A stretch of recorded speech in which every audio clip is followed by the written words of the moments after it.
திருச்சிற்றம்பலம். தென்னாடுடைய சிவனே போற்றி, எந்நாட்டவர்க்கும் இறைவா போற்றி, ஏகம்பத்துரையந்தாய் போற்றி, வாகம் பெண்ணுரு ஆனாய் போற்றி, அண்ணாமலையும் அண்ணா போற்றி, கண்ணார் அமுதக்கடலே போற்றி, காவாய் கனகத்திரளே போற்றி, கையிலை மலையானே போற்றி போற்றி. நமச்சிவாய வாழ்க, நாதன் தாள் வாழ்க. அன்பர்களுக்கு ஆன்ம வணக்கம். நீங்கள் கேட்டுக்கொண்டிருப்பதும் பார்த்து கொண்டிருப்பதும் சிகாரம் சைவநெறி பாடசாலை என்கிற டெலிகிராம் சேனல் மூலம் ஒவ்வொரு நாளும் அதிகாலை 5:20 மணிக்கு திருநெறிய தமிழோசை என்கிற தலைப்பின் கீழே 12 திருமுறை பாராயணம் செய்து வருகிறோம். அந்த வகையில சிவபெருமானுடைய பெரும் கருணையினாலே திருமூல நாயனார் இயற்றிய அருளிய திருமந்திரம் என்கிற நூலை சிந்தித்து வருகிறோம்.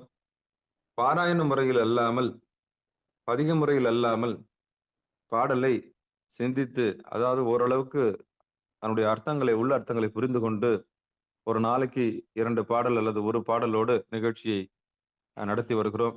அந்த வகையில நம்முடைய நிகழ்ச்சிக்கு வருகை தந்துள்ள அத்துணை அடியார் பெருமக்களையும் வருக வருக என்று வரவேற்று அவர்களுடைய பொற்பாதங்களை மனம் மொழி மெய்களாலே வணங்கி நிகழ்ச்சிக்குள் இனிது நுழைவும். நுழைவதற்கு முன்பதாக 12 திருமுறை ஆசிரியர் துதி, அருளாளர்கள் துதியை பாடி, பிறகு திருக்கதவம் திருக்கோவிலை அடைதல், திருக்கோவிலை திறத்தல், திருப்பள்ளி எழுச்சி போன்ற பாடல்கள் எல்லாம் பாடி நிகழ்ச்சியை துவங்குவதை ஒரு வழமையாகவும் முறையாகவும் வைத்திருக்கிறோம். அந்த வகையிலே இன்றைக்கு உண்டான 12 திருமுறை ஆசிரியர் துதி வந்தவாசிலிருந்து செண்பகவல்லி அம்மா. வாங்கம்மா. திருச்சிற்றம்பலம். அனைத்து அடியார் திருவடிகளையும் வணங்குகிறேன்.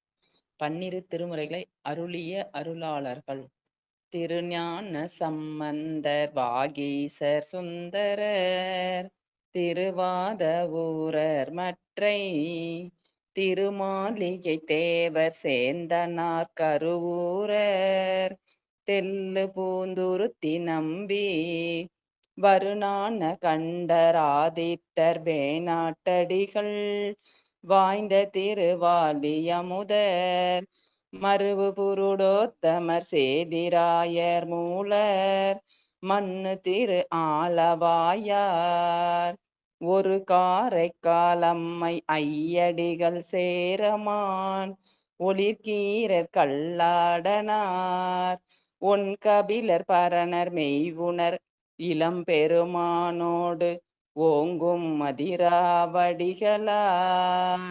திருமேவு பட்டின தடிகளோடு நம்பியாண்டார், நம்பி சேக்கிழாரும், சிவநெறி திருமுறைகள் 12 அருள் செய்த தெய்வீக தன்மையோரே, சிவநெறி திருமுறைகள் 12 அருள் செய்த தெய்வீக தன்மையோரே. திருச்சிற்றம்பலம். நன்றிங்க ஐயா. ஐயா கூப்பிடுங்க. திருச்சிற்றம்பலம் ஐயா. அருட்பெருகு தனிக்கடலும் உலகுக்கெல்லாம் அன்பு சரி கடலுமாம் எனவும் ஓங்கும் பொருட்சமய முதற் செய்வ நெறிதான் பெற்ற புண்ணிய கண்ணிரண்டனவும் புவனம் உய்ய இருக்கட உண்டவர் அருளும் உலகம் எல்லாம் ஈன்றால் தன் திருவருளும் எனவும் கூடி தெற்கலை ஞானக் கன்றும் அரசும் சென்று செஞ்சடைவானவர் கோவில் சேர்ந்தார் அன்றே. தெற்கலை ஞானக் கன்றும் அரசும் சென்று செஞ்சடைவானவர் கோவில் சென்றார் அன்றே. திருச்சிற்றம்பலம் ஐயா. நன்றி. திருக்கதவும் திருக்கோவிலை அடைதல்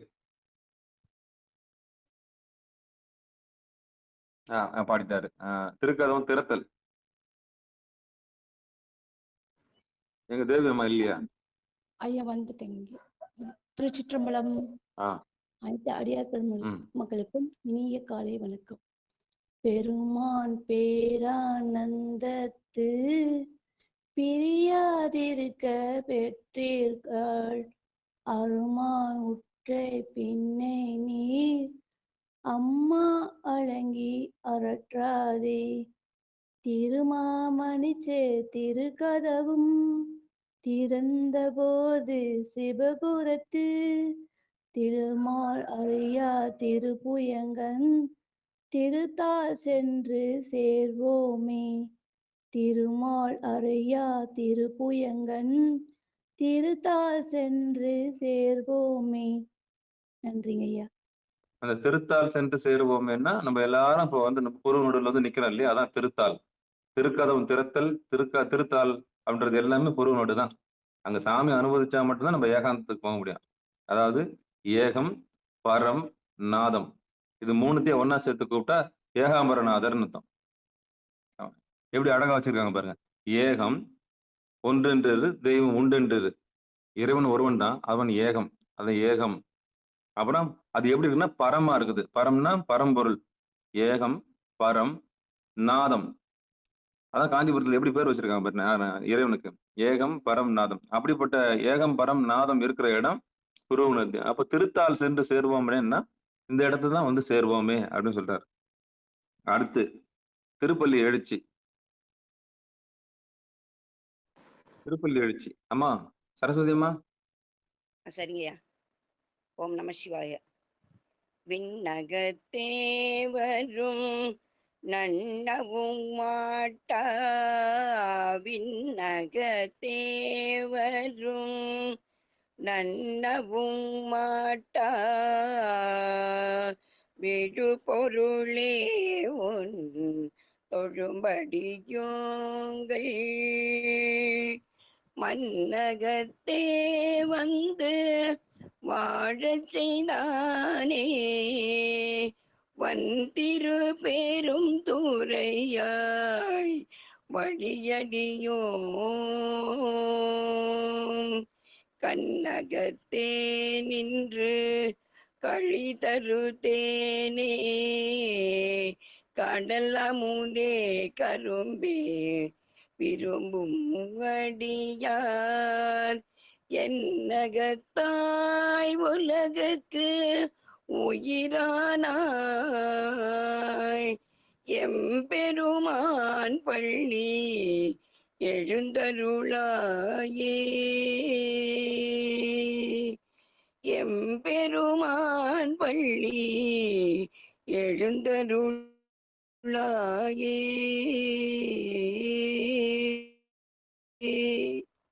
நன்றியா. அற்புதம், அற்புதமா. சிவபெருமானே, சிவசிவா, திருச்சிற்றம்பலம், தில்லையம்பலம். தென்னாடுடைய சிவனே போற்றி, எந்நாட்டவர்க்கும் இறைவா போற்றி, ஏகம்பத்துரையந்தாய் போற்றி, பாகம் பெண்ணொரு ஆனாய் போற்றி, அண்ணாமலையும் அண்ணா போற்றி, கண்ணார் அமுதக்கடலே போற்றி, காவாய் கனகத்திரளே போற்றி, கைலை மலையானே போற்றி போற்றி. நமச்சிவாய வாழ்க, நாதன் தாள் வாழ்க. அன்பர்களுக்கு ஆன்ம வணக்கம். சிவபெருமானுடைய பெரும் கருணையினாலே நாம் இன்றைக்கு திருமூல நாயனார் அருளிய திருமந்திரம் என்கிற நூலில் 3ஆம் தந்திரத்தில் இயமம், நியமம், ஆசனம், பிராணாயாமம், பிரத்யாகாரம், தாரணை, தியானம், சமாதி, இதில் அட்டாங்க யோகத்தில கடைசியாக இருக்கக்கூடிய சமாதி பாதத்தில் 10வது பாடலை சிந்திக்க இருக்கின்றோம். தர்மயாதன அடிப்படையிலே 9வது பாடலை நாம் சிந்திக்க இருக்கின்றோம். அந்த வகையில இன்றைக்குண்டான திருமந்திர பாடல் திருச்சிற்றம்பலம். ஒரு வருடத்திற்கு ஒரு பாடல் என்கிற அடிப்படையில் 3000 வருடங்கள் எழுதப்பட்ட பாடல்கள் என்று சொல்லக்கூடிய இந்த ஒவ்வொரு பாடலையும் நாம் ஒரு நாளைக்கு 1 அல்லது 2 பாடல்களை சிந்தித்து வருகிறோம். அடியார் பெருமக்கள் பொறுமை காத்து இதனுடைய உள்ளர்த்தங்களை மெதுவாக உள்வாங்கி அதன் அடிப்படையில் அமர்ந்து பயன்பெறும்படி பணிவன்போடு கேட்டுக்கொள்கிறோம். எப்பொருள் யார் யார் வாய் கேட்பினும் அப்பொருள் மெய்ப்பொருள் காண்பது அறிவு. ஒரு பாடலை சிந்தித்து அதனுடைய உட்பொருளை பெரியவர்கள், ஆதீனங்கள், நமக்கு முன்னாடி இருக்கக்கூடிய கற்றவர்கள் நமக்கு என்ன பொழிப்புரை வழங்கியிருக்கிறார்கள் அது என்று ஒருமுறை சிந்தித்துவிட்டு அனுபவ ரீதியாக நமக்கு என்னென்னலாம் அந்த பாடல்கள் இருக்கிறது என்று அது பற்றி பகிர்ந்து ஒவ்வொரு பாடலும் நமக்கு என்ன செய்தி சொல்ல வருகிறது என்ற அடிப்படையிலேயே நாம் நகர்ந்து வருகிறோம். அந்த வகையிலே இன்றைக்குண்டான திருமந்திரத்து பாடல் திருச்சிற்றம்பலம், தில்லையம்பலம். மூலத்து மேலது முச்சதுரத்தது காலத்திசையில் கலக்கின்ற சந்தினில்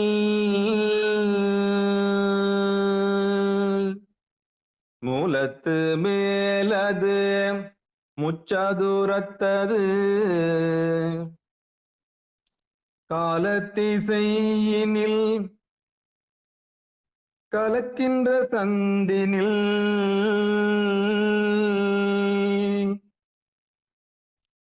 மேலை பிறையினில் நெற்றி நேர் நின்ற கோலத்தின் கோலங்கள் வெவ்வேறு கொண்டதே.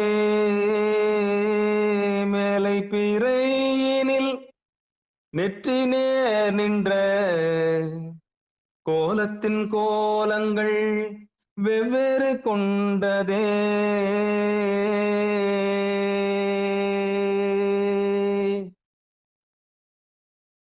மூலத்து மேலது முச்சதுரத்தது. காலத்திசையில் கலக்கின்ற சந்தினில் மேலை பிறையினில் நெற்றி நேர் நின்ற கோலத்தின் கோலங்கள் வெவ்வேறு கொண்டதே. கோலத்தின் கோலங்கள் வெவ்வேறு கொண்டதே. இதுதான் பாடல். இது பெரியவங்க தர்மயாதனத்துல என்ன சொல்ல வராங்கன்னு பார்த்துடலாம். அடுத்து நம்முடைய அனுபவத்துல இந்த பாடல் என்ன எந்த முறையில இருக்குன்னு பார்த்துடலாம். சிவபெருமான் சிவசிவா. மூலத்து மேலது பொழிப்புரை. மூலாதாரத்திற்கு மேல் முதற்கண் காணப்படுகின்ற நாற்கோண வடிவுள்ள இடத்தில் சுவாதித்தானத்தில் நிற்பதாகிய பிராணவாயு அவ்விடத்தில் உள்நுழைகின்ற புழையின் சுழுமுனை நாடிக்கு மேலிடத்தில் வானத்தில் உள்ள பிறை போன்ற பொருவு நடுவில் நிற்கின்ற பொருளின் வடிவங்கள் பலவாய் தோன்றும். இது அப்படியே மொழிபெயர்த்திருக்காங்க, அவ்வளவுதான். அப்படியே அதுக்கான விளக்கம் சொல்லி. மூலத்து மேலது முச்சதுரத்தது. முச்சதுரத்தது நம்ம வீட்டுல அப்படியே அடிப்படையை விளக்கிறேன் முதல். இது தியான நிலையே ஆம். குறிப்புரையில் இருக்குது, அப்படியே படிச்சிடறேன். மேலதாகிய சதுரம் எனவும் சதுரத்தாகிய கால் எனவும் கொள்க. பிராணவாயு கும்பகத்தில் சுவாதிஸ்தானத்தில் நின்று பின் சுழுமுனை வழி ஏறி செல்லும் என்க. அத்திசை அவ்விடம் முச்சதுரத்தது என்பது பாடம் அன்று. ஆங்ஜா தியானத்தில் மின்னல், விண்மீன், விளக்கு போன்ற பேரொளி முதலிய வடிவுகள் தியான பொருள்கள் பலப்பட தோன்றும். அவ்வாறு பேரொளி தோற்றத்தில் ஒன்றுதல் சமாதி என்பதற்கு இதனை முன்னர் கூறினர். இதனால் சமாதியை தலைப்படுங்கால் இடைநிகழ் காட்சி என கூறப்பட்டது. ஒரு சாதகன், அதாவது ஒரு பயிற்சியாளன், ஒரு இறை தேடல் உள்ளவன், முதல் இறைவனை தேடி அடி எடுத்து வைக்கக்கூடிய ஒரு சாதகன், இந்த உலகியலிலிருந்து விடுபட்டு நொந்து நூலாக்கி பல பாடங்கள் அவனுக்கு வாழ்க்கை கொடுக்கும். காரணம் என்னன்னா, நிலையில்லாத தேடினதுனால அவனுக்கு நிம்மதியா இல்லாத ஒரு வாழ்க்கையே அவனுக்கு பல பாடங்கள் எடுக்கும். எங்கே நிம்மதின்னு சொல்லிட்டு மனைவி இடத்துலயா, பெண்ணிடத்திலையா, மண்ணிடத்திலையா, பொன்னிடத்திலையா, இப்படி போனா எந்த இடத்துலயும் நிம்மதி இல்லைன்ற ஒரு பெரிய ஆராய்ச்சியில அவன் நிலையான பொருளை தேடுவான். அப்போ அந்த உயிர் இந்த உலகியல்ல அடிபட்டு நிலையில்லாததுல ஒரு இன்பம் இல்லை, நான் எல்லாத்தையும் பார்த்துட்டேன் அப்படின்னு தேங்கி நிற்கும் போது திருவள் கருணையினால படைத்து காத்து துடைத்து மறைத்து அருளுகிற இறைவனுடைய திருவள் கருணையினால அவன் கோவில் பக்கம் வருவான் முதல் முறையா.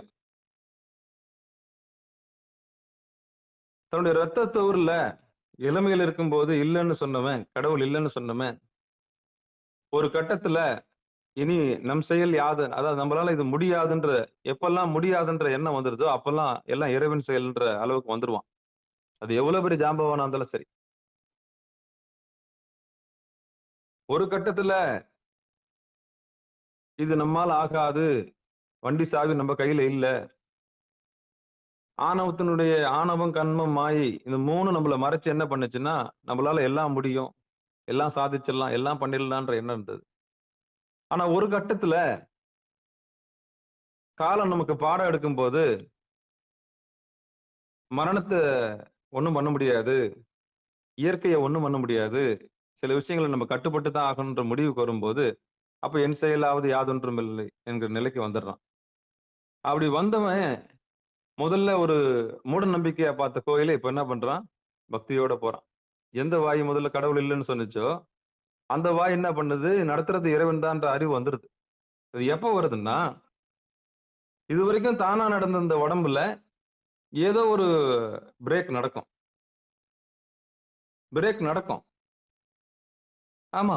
எல்லாம் அவரு என்ன நினைச்சிட்டு இருப்பாரு, எல்லாம் தானா நடக்குதுன்னு. அப்ப இல்லன்னு சொன்ன உடனே என்ன ஆகும்னா, உள்ள பிரேக் நடக்கும். ஒரு சின்ன பிபி, லோ பிபி வரும், இல்ல ஹை பிபி வரும், இல்ல தலை சுத்தல் வரும், கிடினஸ் வரும். அப்ப இதெல்லாம் நம்ம கை மீறி இருக்குதேன்ற ஒரு எண்ணம் வரும். அப்பதான் பயம் வரும், பக்தி வரும். அப்ப பெரியவங்க எதுக்கு சொன்னாங்கன்ற ஒரு இது வரும். அப்போ வேண்டிக்குவாரு அவரு. சும்மா இல்லன்னு சொன்னா உடனே கடவுளேன்னு உள்ள சொல்லிக்குவான். அப்பா காப்பாத்துப்பா, அப்பா காப்பாத்துப்பா. ஒரு பதட்டம் வந்துரும். உடம்புன்னு வந்துட்டா கண்டிப்பா பதட்டம் வந்துரும்.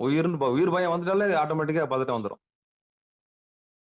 அப்ப இது நாள் வரைக்கும் பயப்படாம இருந்தவன், தெனாவட்டா இருந்தவன், வாழ்க்கையில ஒரு பேர் இடிய சந்திக்கும்போது, ஒரு பெரிய ஏமாற்றத்த சந்திக்கும்போது, விரக்தியும், வேதனையும் சந்திக்கும்போது, இறைவன் பக்கம் திரும்புறான். அப்படி திரும்ப இப்படிதான் ஆக்சிடென்ட் மூலியமா தான் எல்லாம் உள்ள வரானே கண்டி, இயல்பாவே இறைவனை தேடி அடையணுன்ற ஒருத்தன் கூட வரதில்ல. 5 மூட்டை 60 நல்லா இருக்குது வீட்ல. வண்டி இருக்குது, வாகனம் இருக்குது, கார் இருக்குது, ஏசி இருக்குது, நிலம் இருக்குது, புலம் இருக்குது. எல்லாமே இருக்குதுன்னா அவன் எப்படி ஒரு ஆண்டவன்ட்ட வருவான்?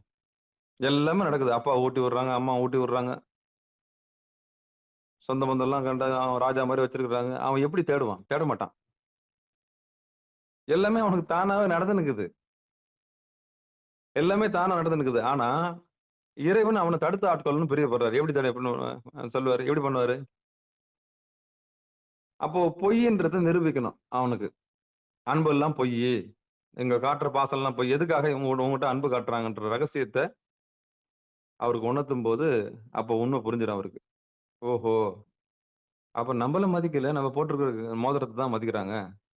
நம்மள மதிக்கல நம்ம இறங்குற கார் தான் மதிக்கிறாங்க. நம்மள மதிக்கல நம்ம போட்டிருக்கிற ஷூ தான் மதிக்கிறாங்க. நம்மள மதிக்கல தலையில இருக்கிற அந்த அந்த கிரீடத்த தான் மதிக்கிறாங்க. நம்ம கழுத்துல இருக்கிற நகைக்கு தான் மதிக்கிறாங்க. அப்ப எதுக்கு நம்மகிட்ட பல்ல காமிக்கிறாங்க ஜனங்க? அப்படின்னும்போது ஒரு அறிவு ஒண்ணு வரும். அப்ப என்ன மதிக்கிறீங்களா? நான் போட்டிருக்கிற சொத்த மதிக்கிறீங்களா? அப்போ காசு இல்லாதவன் சொல்லி எடுபடாது இல்லையா? அப்போ காசு இல்லாம போச்சுன்னா மதிப்பு வருமா? வராது. அப்ப அந்த நிலைமைய உணர்த்தி குடுப்பாரு ஒரு நாள். ஒண்ணுமே இல்லாம வறுமைய குடுப்பாரு. வறுமைய குடுக்கும்போது அப்பதான் தெரியும். அப்பதான் தெரியும். அப்போ இந்த நமக்கு மதிப்பு இது நாள் வரைக்கும் நமக்கு மரியாதை தரல. நம்ம போட்டிருக்கிற அந்த வண்டிக்கும், வாகனத்துக்கும், அந்த சொத்துக்கும் தான் என்ன பண்ணியிருக்காங்க ஜனங்க? மரியாதை குடுத்துருக்காங்க. நம்ம வந்து ஒரு ஒண்ணுமில்லாத பீஸ் தான் அப்படின்னும்போது, அப்போ வந்து ஒரு மெய்ஞானம் கிடைக்கும். இப்போ 5 மூட்டை 60ம் தானா நடந்ததுன்னா, யாரும் இறைவன் பக்கம் வரவே போறதில்ல. ஆனா, எவ்வளோ பெரிய கொம்பனா இருந்தாலும், ஒரு பலகீனத்த வைக்கிறாரு சாமி. அது பார்வதியாக இருந்தாலும் சரி, யாரா அந்த பூமிக்குன்னு வந்துட்டீன்னா, எல்லா அதிகாரத்தையும் குடுக்குறதே கிடையாது சாமி. அது சுந்தரர் கூட சொல்லுவாரு. சுந்தரர் கூட "மண்ணுலகம், விண்ணுலகம் உன்னதே ஆட்சி. மண்ணும் உன்னது ஆட்சி, விண்ணுலகம் உன்னது ஆட்சி. எனக்கு பறவை வேணும், சங்கிலி வேணும்." அப்படின்னும்போது தானாவே அவரால என்ன பண்ண முடியல. அவர் எங்க போய் கேட்கிறாரு? அந்த பொண்ணுகிட்டயா போய் கேட்கிறாரு? இல்ல. சங்கிலிய புடிச்சு போச்சு. சங்கிலி நாச்சியார புடிச்சு போச்சு. சாமி கிட்ட தான் போய் சொல்றாரு திருவொற்றியூர். யார் கால்லயும் விழக்கூடாது. அவ கால்ல தான் போடுறாரு. அப்ப எதுவா இருந்தாலும் என்கிட்ட தானே கேட்கிறான்னு சாமி என்ன பண்றாரு? தூது போறாரு. தன்முனைப்பே இல்ல சுந்தரர்கிட்ட. என்ன இல்ல? ஆமா. எனக்கு அந்த பொருள் பிடிக்குது. நீ என்ன பண்ணிட்டு எனக்கு தெரியாது. அது வேணும் அவ்வளவுதான். இந்த இது வந்து ஒரு யோகம். உங்களுக்கு எது வேணும்னாலும் சாமி கிட்ட மட்டும் தான் வெளிப்படையா சொல்லணும். அது செக்ஸா இருந்தாலும் சரி, அது நிலையில்லாத பொருளா இருந்தாலும் சரி. அது உள்ள ஊர்ற உடம்புல ஊர்ற ஒரு ஆசைய நீங்க வேற யார்கிட்ட சொல்ல முடியும்? வெளிய சொன்னா வெட்கம். சொன்னா வெட்கக்கேடு, சொல்லாட்டி மானக்கேடு. சொன்னா வெட்கக்கேடு, சொல்லாட்டி மானக்கேடு. சில விஷயங்கள் அப்படித்தான். ஏன்னா ஹார்மோன்கள் அந்த மாரி உடல்ல சுரக்கிற விதங்கள வெளிய சொல்ல முடியாது. சாமிக்கு மட்டும் தான் வெளிச்சம். மனிதர்கள் வந்து கேட்பாங்க. கேட்டுட்டு அப்புறம் கிண்டல் அடிப்பாங்க. கேலி செய்வாங்க. மனிதர்கள் நம்புறத விட ஆண்டவன நம்புறது பெட்டர் இல்லையா? அப்ப எந்த உணர்வுகள் வந்தாலும் சாமி கிட்ட சொல்லிடலாம். சாமி இந்த வயசுல எனக்கு இந்த மாரி தோணுது. ரைட். அதுக்கு ஒரு உபாயம் தரேன் போ. அப்ப சாமி கிட்ட சொல்லிட்டோம்னா சாமி அதுக்கான உபாயம் தருவார். ஆனா வெளியில சொன்னீங்கன்னா வேற மாரி ஆயிடும். அப்ப இதெல்லாம் சொல்ல வரேன்னு சொன்னா, சமாதி பாதத்துல சமாதி கூடின பிறகு என்ன தோணுன்ற ரகசியத்தை இந்த பாடல் சொல்லி தருது. ஆனா அதுக்கு முன்னாடி இந்த சமாதிக்கு வரணும்னா நீங்க எத்தனை நிலையை கடக்கணும்ன்ற ஒரு ரகசியம் இருக்குது. முதல் சாதகன் வந்தான்னா அவன் எப்படி உள்ள வரான் சாமி கிட்டன்ற ரகசியத்தை இப்ப சொன்னேன் நான். நடத்துறது இறைவன் தான்ற அறிவு வந்த பிறகுதான் அவன் சாமி பக்கமே வரான். திருநீர் பூசுறான், ருத்ராட்சம் போடுறான், 5 எழுத்து சொல்றான். அதே மாதிரி பெண்மணி அந்த எப்போ வருவாங்க? வனப்பு இருக்குதுன்னு ஒண்ணும் வரமாட்டாங்க பெண்கள்லாம். அழகு, வனப்பு, வீட்டுக்காரர் நல்லா இருக்கா, ஜிலு ஜிலுன்னு எல்லாரும். ஆனா அதுல இந்த ஓடுற வண்டியில ஏதாவது ஒண்ணு ஸ்டக் ஆச்சுன்னா தான் கோயிலுக்கு ஓடுவாங்க. பாருங்களேன், நீங்க பெண்களை பாருங்களேன். எல்லாமே நடக்குது பக்காவா. அந்த பெண்ணுக்கு எந்த குறையும் கிடையாது. வீட்டுக்காரர் இருக்கிறாரு, பசங்க இருக்கிறாங்க, எல்லாம் அவங்க கடவுள் பக்கம் வரவே மாட்டாங்க. எல்லாம் வீட்லயே என்ன பண்ணுவாங்க, எல்லாம் பண்ணிட்டு இருப்பாங்க. ஆனா அதுல ஏதாவது ஒண்ணு தடைப்பட்டு போட்டும் பாருங்களேன், அவ்வளவுதான் நொந்து நூலா போயிடுவாங்க. புள்ளையோ இல்ல புருஷனோ அதுல ஏதோ ஒண்ணு ஸ்டக் ஆயிடுச்சுன்னா அப்பதான் கோயில் குளம்லாம் ஓடுவாங்க. இப்படிதான் சாமி இழுக்கிறாரு முதல்ல. இவங்க சாதனை செய்யறதுக்கா வராங்க? இவங்க எல்லாம் சாதனை செய்யறதுக்கு வரல. இவங்க தனக்கு ஏற்பட்ட துக்கத்தையும், வறுமையையும், விரக்தியையும் தீர்க்கறதுக்காக தான் அண்ணாமலையாரை சுத்தி சுத்தி வராங்க. இவங்க இறைவனுடைய திருவடி அடையணும்னா வராங்க? திருவடி அடைத்து வர்றது கிடையாது. நீங்க கூட்டத்தை பாருங்களேன். ஐயோ ஐயோ, மாலாது ஒரு பேப்பர் எடுத்து எழுதுனீங்கன்னா மாலாது அத்தனை குறையோட உலாத்தின்னு இருப்பாங்க எல்லாரும். அண்ணாமலையார் தீர்த்து வைப்பார், அண்ணாமலையார் தீர்த்து வைப்பாருன்னு. அப்போ வர்றது எல்லாமே சாமியோட திருவடி அடையறதுக்கு வரல. படைக்கப்பட்ட பொருளை நோக்கி தான் என்ன பண்ணுது எல்லாமே. நீங்க நோட் பண்ணி பாருங்க. அது வேணும், இது வேணும், இப்படி ஆகணும், அப்படி ஆகணும். அந்த ஆங்கில ஆசை ஆசை அதுதான் இழக்கு ஈக்குது. அதை ஈர்த்து ஆளுது மனுஷனை. அவன் ஒரு ஆசைப்பட்டுட்டான், இது எனக்கு வேணும் அப்படின்னு ஆசைப்பட்டான். அது என்ன பண்ணுது? இப்படி சுத்த வைக்குது. ஆனா யாருமே சாமி அடையணும்னு வரவே இல்லை. அதாவது படைத்தவனை பிடிச்சிட்டோம்னா நமக்கு படைக்கப்பட்ட பொருள் எளிதா கிடைக்குன்ற அறிவு வரவே இல்லை. ஆமா, அப்படி யாருமே தேடவே இல்லை. படைக்கப்பட்ட பொருளை நோக்கி தான் இந்த உலகம் என்ன பண்ணுது. அதுவாகணும், இதுவாகணும், பதவி வேணும், பட்டம் வேணும். ஆமா, சாமி சிரிக்கிறாரு. திருமூலனா இருக்கிற என்னை விட்டுட்டு நீ என்னால உற்பத்தி செய்யப்பட்ட இந்த பிரபஞ்சத்துல இருக்கிற புவனங்களை கேட்டுட்டு அலையிறியே அப்படின்னு தான் சாமி சிரிப்பார். அப்போ ஒரு சாதகன் யாரை தேடணும்னா, படைத்தவனை தேடணுமா, படைக்கப்பட்ட பொருளை தேடணுமா? படைத்தவனை தேடணும். அப்ப படைத்தவனை தேடவன் தான் சாதகர். அவன் தான் பயிற்சியாளர். இறைவனை தேடி உள்ள முதல்ல வரான். இளமையிலேயே அந்த நாட்டம் வந்துடணும். அதாவது இது மாற்று மொழியினுடைய வசனம் இது. நான் திருப்பி பிற சமயத்துல இருக்க பொருளை சொல்ல வேண்டியதா இருக்கு. இளமையிலேயே எவன் சிருஷ்டியை நினைக்கின்றானோ அவனை பாக்கியவான். நடத்துறது யாருன்னு எவன் ஒருத்தன் தேடுறானோ, எவன் பரம்பொருள்னு தேடுறானோ அவன் ரொம்ப ரொம்ப பாக்கியசாலி. 70 வயசுக்கு பிறகுதான் இறைவனை தேடணும்னு அவசியம் இல்லை. ஏமா இந்த வயசுலயே ருத்ராட்சம் போட்ட? ஏமா இந்த வயசுலயே இதெல்லாம் பண்ணிட்டு? ஐயோ, வாழ வேண்டிய வயசாச்சு, அறியாத புள்ளியா இருக்கிறிய. எந்த பொண்ணும் உன்னை பார்க்க மாட்டாங்களே, என்னத்துக்கு இந்த மாதிரி பண்ணிட்ட அப்படிலாம் கேட்பாங்க. அப்போ தேடல் இறைவனை அடையக்கூடிய விஷயத்துக்கு வயசு கிடையாது. முதல்ல யாரை தேடணும்? இறைவனை தேடணும். முதலாவது இறைவனை தேடணும். அப்ப இந்த தேடல் உள்ளவங்க தான் சாதகன்னு பேரு. ரைட்டா? அப்ப எல்லாரும் சாதகர் ஆயிட முடியாது. எல்லாரும் அட்டாங்க யோகத்தை நோக்கி வர்றதும் கிடையாது. அப்படி இன்னைக்கு எவ்வளவு திருவண்ணாமலை எவ்வளவு பெட்டர் ஆச்சே. அப்போ புறப்பொருளை நோக்கிதான், நிலையில்லாததை நோக்கித்தான் இந்த உயிர் என்ன பண்ணுது, வருது. அப்ப நிலையில்லாத நோக்கி வர்றதுக்கு சாமி திருவள் கருணினால அவன் அருளாலே அவன் தாழ்வனை, அவன் அருளாலே அவன் தாழ்வனை இந்த உண்மையை உணர்த்துறாரு. நான் வேணுமா, படைக்கப்பட்ட பொருள் வேணுமா? அப்போ உண்மையை சுதாரிச்சுக்கணும். என்ன பண்றான் சாமி, உங்க திருவருளே போதும். அப்ப யார் ஒருத்தர் திருவருளே போதும், திருவடியே போதும், புருவ மத்தியமே போதும், நான் பிடிச்சி அங்க நின்னுக்கிறேன், அதுக்கப்புறம் சாமி கொடுப்பார். திருவடியில நிலைச்சவங்களுக்கு அதுக்கப்புறம் கொடுப்பார். அப்ப நிலையில்லாததெல்லாம் தேடி ஓடுகிற ஆன்மாவுக்கு நிலையானது எதுன்னு சுட்டி காமிக்கிறதுக்கு ஒரு குருநாதர் வரார். அப்படி சுட்டி காமிச்ச பிறகுதான் அது சாதகனாவே மாறுது. சே, என் வாழ்நாள்ல எதை தேடணும்னு தெரியாமலே தேடிட்டேனே. பக்கத்து வீட்டுக்காரன் போனா, அக்கத்து வீட்டுக்காரன் போனா, பங்காளி இதை செஞ்சாங்க, மங்காளி இதை செஞ்சான், அவங்க படிக்க வச்சாங்க, இவங்க படிக்க வச்சாங்க. இதனால அவங்க கார் வாங்கணும், நாங்க கார் வாங்கணும். அவங்க வீடு கட்டுனாங்க, நாங்க வீடு கட்டணும். எதுக்காகத்தான் வீடு கட்டணும், எதுக்காகத்தான் வண்டி வாங்கணும், எதுக்கு தான் இஎம்ஐ ஏறிச்சு, எதுக்கு தான் கடன் ஏறிச்சுன்னு தெரியாமலே நாங்க வாழ்ந்துருக்கிறோம். ஏன் வாழுறோம், எதுக்கு வாழுறோம், என்னத்துக்கு வாழுறோம், யாருக்காக வாழுறோன்ற அறிவே இல்லாம வாழ்ந்துட்டோம். சமூகம்ன்றது 4 பேர் ஏதாவது சொல்லிக்கிட்டு தான் இருப்பான். அவனுக்கு என்ன பூட்டா திறப்பா? போறோம் வரோம் எதனா சொல்லிட்டு தான் இருப்பான். சுடுகாட்டுக்கு போனோடனே கேட்டுன்னு தான் இருப்பான். என்ன சுடுகாட்டுக்கு போல? தான் கடைசி கேள்விக்கு வந்துட்டேன். முதல்ல கல்யாணம் பண்ணல? அது கடைசி கொஸ்டின் வந்து சுடுகாட்டுக்கு போலியான்னு கேக்குறது. முதல் கேள்வி என்னது? கல்யாணம் பண்ணல? இந்த கேள்வி ஆரம்பிச்சு சமூகம் எங்க போய் முடிச்சிடும் கடைசியில? இன்னுமா சாகாம இருக்கிறாரு அவரு? இதெல்லாம் நல்லெண்ணெய் தேய்ங்க போவோம். நல்லா நோட் பண்ணிக்கங்க. உயிர் போலன்னா நல்லெண்ணெய் தேய்ச்சி விட்டு போயிடும். இந்த இந்த மாதிரி பாட்டு வாங்குறதுக்காக நம்ம பிறந்தோம். கருணை கொலை எல்லாம் செய்யறாங்க இன்னைக்கு. அது வேற மூத்திரமும் மலம் எடுத்து போட முடியலங்க. நல்லெண்ணெய் தேய்ச்சி விடுமா போயிடும். இது எப்படி? இது இது இது எப்படி இது? ஏமா எந்த வழியில் வராம பார். மாமியாருக்கு பாட்டு எடுக்க முடியலன்னா நல்லெண்ணெய் தேய்ச்சி விடுமா முடிஞ்சிடும் கதை. சிரிக்க கூடாது சிவபெருமானே சிவசிவா. இப்படி முடிக்கிற ஆள்லாம் இருக்கிறாங்க. எடுத்து போட முடியல மலத்தையும் மூத்திரத்தையும்.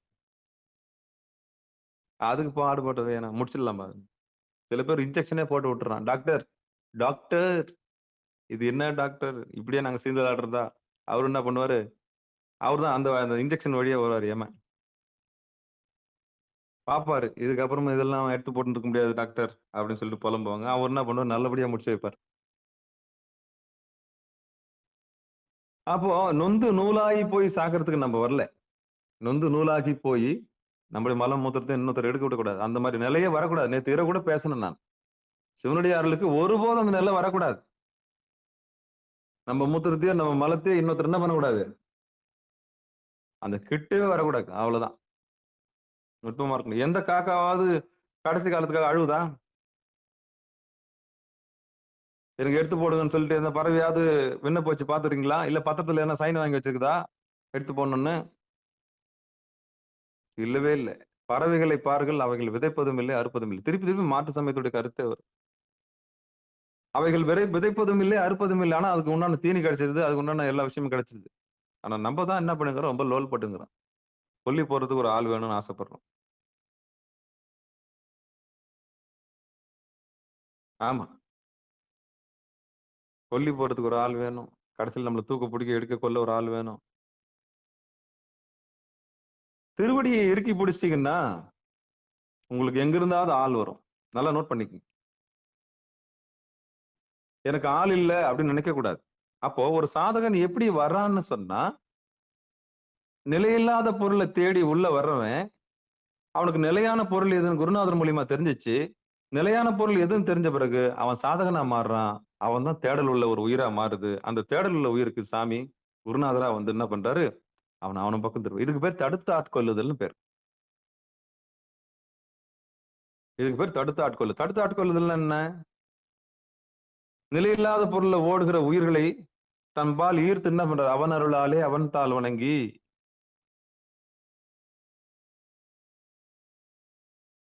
முடிய கொடுக்குறேன், அதை கொடுக்குறேன்னு சொல்லி நேர்ந்துக்கிறது. காணிக்கை கொடுக்குறேன், எடை கிடைக்க தங்க காசு தரேன், பொற்காசு தரேன்னு வேண்டிக்கிறது. இந்த மாதிரி மூட நம்பிக்கை எல்லாம் கடந்து சாமி என்ன பண்றாரு? சாதகனை உண்டாக்குறாரு. அப்ப முதல் சாதகனை ரெடி பண்ற அந்த சாதகனுக்கு தான் இந்த அட்டாங்க யோகம் பொருந்தும். மத்தவங்களுக்கு எல்லாம் இது பொருந்தாது. திருமந்திரம் இந்த நூலே இப்போ வந்து நம்ம படிக்கிற இந்த நூல் சமாதி பாதத்துக்கு வரணும்னா அப்போ ஒரு சாதகனா இருந்தா மட்டுமே முடியும். சாமி ஆட்கொண்டு நிலையில்லாததெல்லாம் அவனுக்கு விலக்கி நிலையானது எதுன்னு தெரிஞ்சு குருநாதர் மூலியமா முதல் ஏமத்துக்கு வரான். முதல்ல ஏமத்துக்கு வரான். திருநீர் பூசினா நல்ல மரியாதை தராங்க ஆபீஸ்ல. நல்ல ரெஸ்பான்சிபிள் தராங்க. நல்லா மணக்குது. ரொம்ப தேஜஸா இருக்குது அப்படின்னு பூசுவான். 1 ருத்ராட்சம் போட்டா என்ன யாரும் உத்து பார்க்க மாட்டாங்க. ஐயா அடி கால்ல இருந்து மார்புல இருந்து வயிறுல இருந்து விட மாட்டானுங்க அவன் நம்ம பஸ்ல ஏறினோம்னா. ஆமா அப்படிதான் பார்ப்பாங்க. அதான் இயல்பு. என்னங்கய்யா இப்படி கரண்ட் பாக்குற மாதிரி பாக்குறாங்க கண்ணு ரெண்டும். ஆமா பார்க்கத்தான் செய்வாங்க. அதுதான் நேச்சர். இயல்பு அதுதான். ஆம்பளைன்னா டக்குன்னு கண்ணு அங்கதான் போகும். ஒரு ஆபீஸ்னா அப்படிதான் போகும். நீங்க ருத்ராட்சம் போட்டீங்கன்னா கொஞ்சம் மாறும். கழுத்துல ருத்ராட்சம் இருந்துன்னா ஆபீஸ்ல போய் நீங்க சைன் பண்ணும்போது முதல்ல பார்ப்பாங்க. முதல்ல கண்ணு முகத்த பார்த்த உடனே டக்கு டக்கு மார்க்கு தான் கண்ணு வரும். அப்படி மார்புக்கு வரும்போது ருத்ராட்சம் பார்த்த உடனே என்ன ஆயிடும்? அந்த ஒருத்தர் டக்குன்னு ஒருத்தி அப்பா சிவனுடைய அருளுக்குப்பா சிவபெருமான் சிவசிவா. அப்போ கண்ணோட்டத்தை மாத்தும். ஒரு பெண்ணை பாக்குற கண்ணோட்டத்தை மாத்தும். அங்க ஒரு பாதுகாப்பு. அவ்வளவுதான். வேற ஒண்ணுமே இல்லை. வேற என்னத்த கண்டோம்? சிவபெருமான். அப்போ திருநீரு, ருத்ராட்சம், 5 எழுத்து. சிவாய நம, சிவாய நம, சிவாய நம, சிவாய. சலனத்தை நம்ம உண்டாக்க கூடாது. லிப்ஸ்டிக் போட்டுக்கிறது, குளுக்குறது, இதெல்லாம் எல்லாரும் என்ன பார்க்கணும்னு உள்ள நினைக்கிறது. ஆனா மத்தவங்க பார்த்த உடனே எல்லாரும் என்ன பார்க்கறாங்கன்னு சொல்றது. உள்ள நினைச்சது யார்? நம்ம தானே நினைச்சோம். எல்லாரும் நம்மள அழகா இருக்குன்னு சொல்லணும்னு நினைச்சது நீதான். அந்த எண்ணத்தை விதைச்சது நீதான். இந்த இந்த ஏரியாவில நம்ம தான் வந்து ரொம்ப அழகா இருக்கிற நினைப்பு உண்டாக்குனது நீதான். ஏன்னா அறிவில்லாம நினைச்சிட்டேன். அறியாமைனால நம்ம உயர்த்தி பிடிச்சிட்டோம். நம்ம உடம்புல இருக்க அழகெல்லாம். கூந்தல் இந்த பக்கத்துலயே எனக்கு தான் இடுப்பு வரைக்கும் கூந்தல் இருக்கு. இது ஒரு பெரிய கர்வம். கூந்தல் கர்வம் இதெல்லாம். வெள்ளையா இருக்கிறது கர்வம். அழகா இருக்கு நட, உட, பாவனை.